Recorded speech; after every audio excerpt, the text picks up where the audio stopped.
उस घटना के 1 साल बाद राजीव राव, उम्र लगभग 45 साल, हल्का सांवला रंग, पतला दुबला शरीर, चेहरे पर हल्की दाढ़ी और मूछें।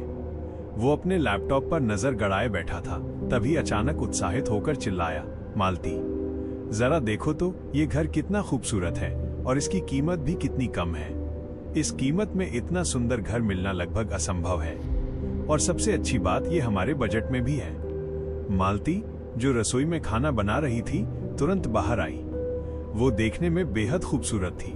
करीब 40 साल की, बड़ी बड़ी आंखें और घुंघराले बाल जो उसकी कमर तक लटक रहे थे। वो राजीव के लैपटॉप में झांकते हुए बोली, जरा मैं भी देखूं।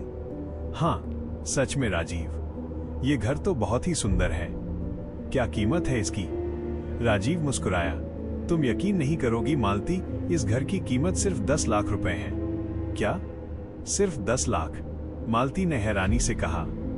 इतना बड़ा और सुंदर घर इतनी कम कीमत में कोई क्यों बेचेगा? राजीव बोला, यहाँ लिखा है कि मालिक विदेश में रहता है और उसे ये घर जल्दी बेचना है।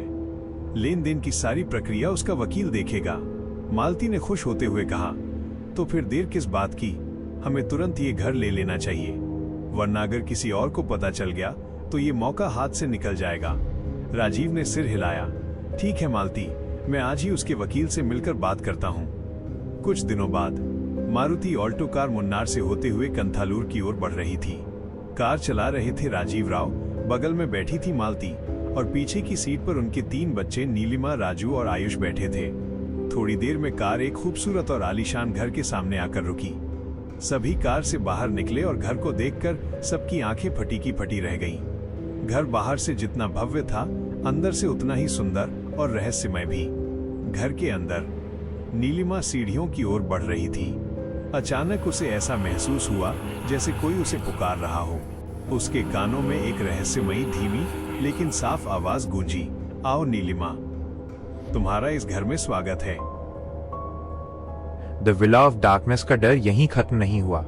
जुड़े रहिए द फियर जोन के साथ। लाइक, सब्सक्राइब और बेल आइकॉन दबाएं, क्योंकि अंधेरा हमेशा आपके पास रहेगा।